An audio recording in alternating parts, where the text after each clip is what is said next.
Good day to everybody out there. This See Thy Wealth, water your health, drink a glass of water. And as you can see, the judge officially sets the scheduled date for Diddy's trial and his sex trafficking, his RICO trial, and his prostitution trial. If everybody could hit the like button, share the video, and subscribe to the channel, hit that like button, subscribe to the channel, and share the video. So let's get into it. Judge officially set schedule for Diddy's trial.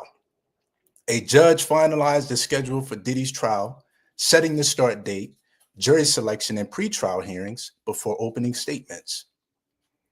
A federal judge in New York has set key dates for his racketeering and sex trafficking trial, marking a significant step toward what could be one of the most high-profile legal battles in recent history. U.S. District Judge Arun Subramaniam, hope I'm pronouncing that right, issued an order finalizing the timeline, with jury selection beginning on April 28, 2025, and opening statements scheduled for May 12, 2025. The ruling ensures that Diddy, who remains in custody at the Metropolitan Detention Center in Brooklyn, will stand trial after months of legal maneuvering and unsuccessful attempts to secure release. Court proceedings leading up to the trial. The legal process kicks off with a pretrial conference on April 25, 2025, where attorneys will finalize procedural matters. Potential jurors will fill out questionnaires between April 28th and April 30th, with both sides expected to submit their proposed jury list by May 1st. If disputes arise, the judge has scheduled a hearing on May 2nd to resolve them. Voir dire, where attorneys will question jurors under sequestration with public access, will begin on May 5th, followed by peremptory strikes on May 9th to narrow the jury pool, where as many as 600 people are expected to be called. With a jury in place, the long-awaited trial will formally begin on May 12th. So we'll be almost 2 months away. The charges against Diddy.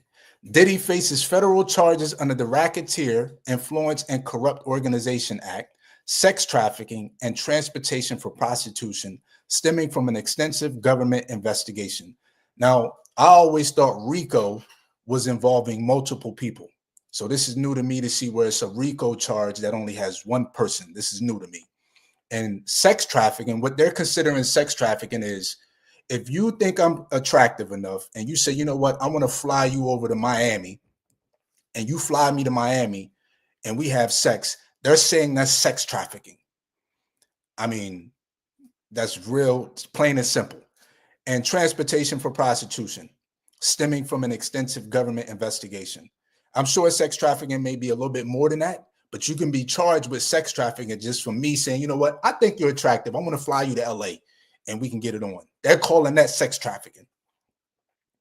Prosecutors allege that he ran a criminal enterprise that engaged in coercion, drug distribution, and organized sexual abuse.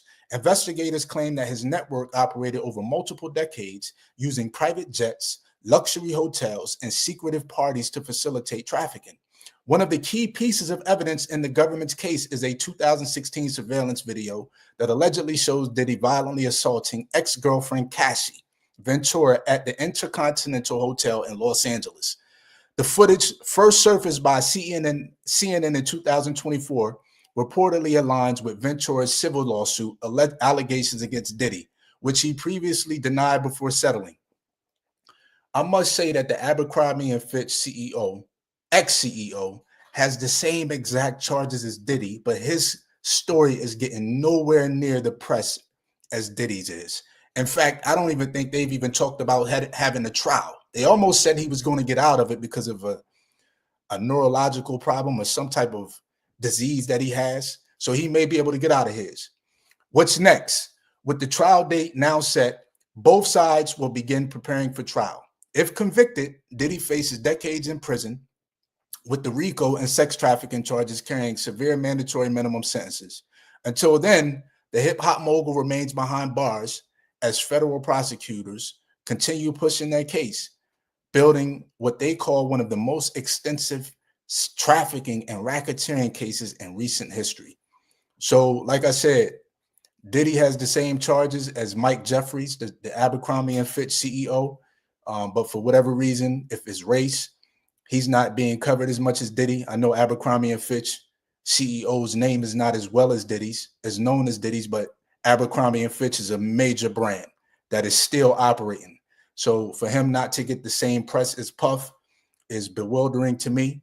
But we understand how that goes. Race always plays has a place when it comes to the judicial system and as just as well as any other arena. But let me know what y'all think in the comments. Also, if you could like the video, share the video, and subscribe to the channel, that'd be greatly appreciated. Everybody have a good day. Peace.